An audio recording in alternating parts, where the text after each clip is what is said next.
gifts were, they just didn't mean that much to her. If you're in here, you gave us the phone who said, I apologize. Leslie was a great cook.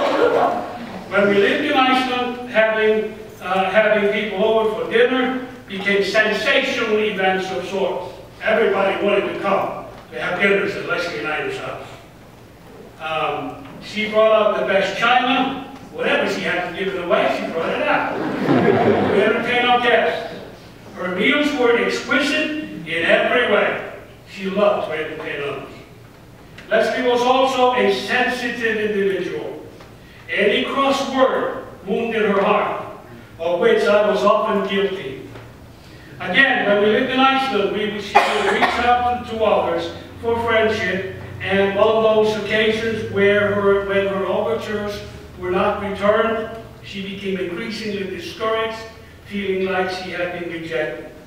There were some enduring friendships that she developed over there in Iceland that became a source of joy for her for the rest of her life.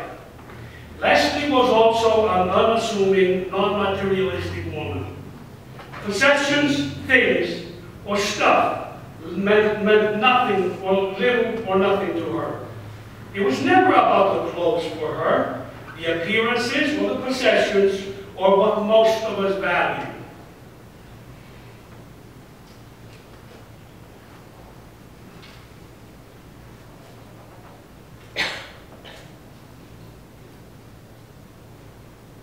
This was her phone.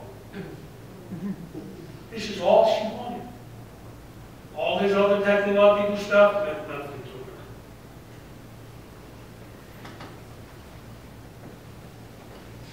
That's not who she was. If she had something, she generally found a way to give it away.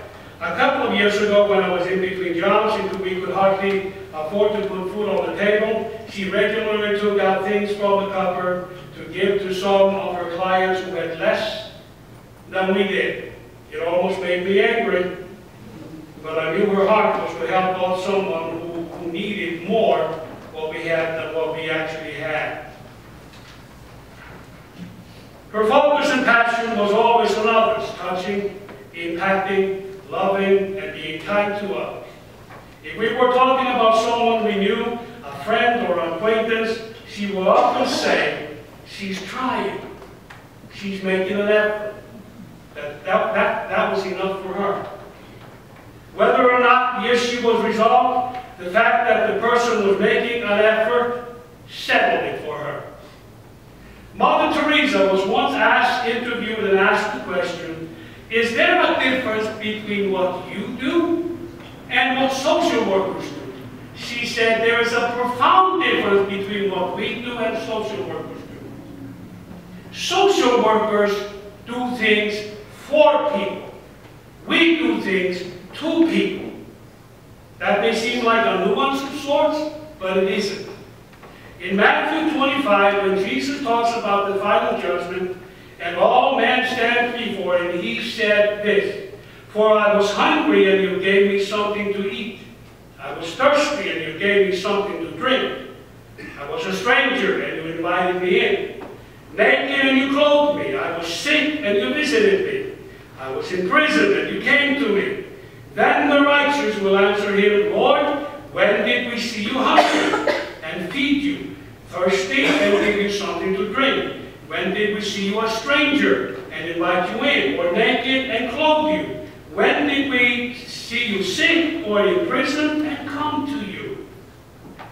The king will answer and say to them, truly I say to you, to the extent that you did it to one of these brothers of mine, even to the least of them, you did it to me. Leslie understood that, and she lived her life in light of that truth. She saw the unique value in the individual whom she met. She saw the imprimatur of the Creator in others, their essence, and it was to that essence that she ministered to. Little things mattered to my wife Leslie. The little surprises meant